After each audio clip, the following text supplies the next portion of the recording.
J'espère que vous allez bien. Daniel Deschaines pour une autre capsule intégrer les technologies au secondaire. Je vous parle des Plaines d'Abraham, Québec 1759 avec Minecraft, avec la douce musique de Minecraft qui joue présentement. Euh, c'est un jeu qui a fait son apparition très récemment. J'en ai parlé peut-être un petit peu à la formation du début de l'année. Puis j'ai eu une question cette semaine, alors ce qui m'a donné le goût de réexplorer ce que ça donnait. En quelques mots, c'est un jeu en mode découverte. Donc, une équivalence de ça serait de jouer à Assassin's Creed Odyssey. La différence, par contre, serait que pour jouer à Assassin's Creed, ça nous prend une carte vidéo quand même assez bonne. Pour ce qui est de Minecraft, cette version-ci, je crois que ça peut quand même bien se faire, entre autres sur PC ou sur Mac. Le but du jeu, c'est de résoudre des quêtes.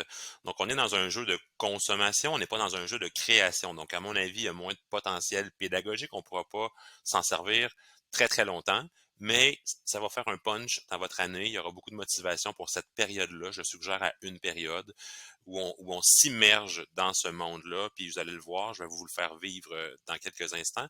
Donc, comme je le disais, ça prend un PC, Windows 10 ou un Mac. Moi, j'ai un Mac avec un mode PC, donc je suis capable de faire les deux.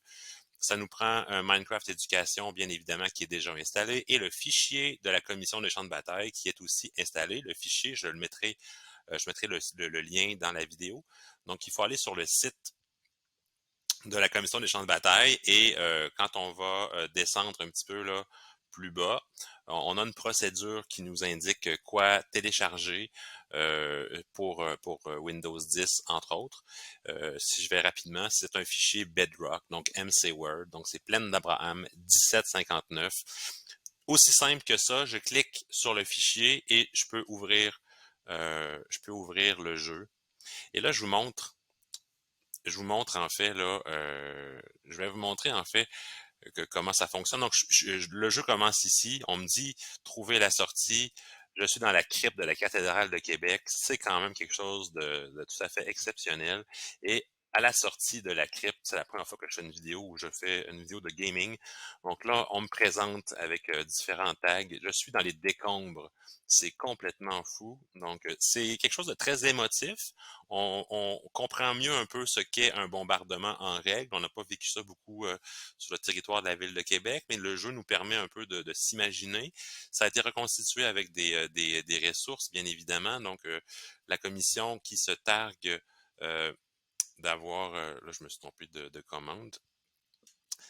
La commission qui se targue, là, ici, regardez, là, qui se targue, en fait, d'avoir créé, reproduit à partir de documents, donc ici, on a Ce que j'aime beaucoup au début, c'est qu'on a plusieurs conseils.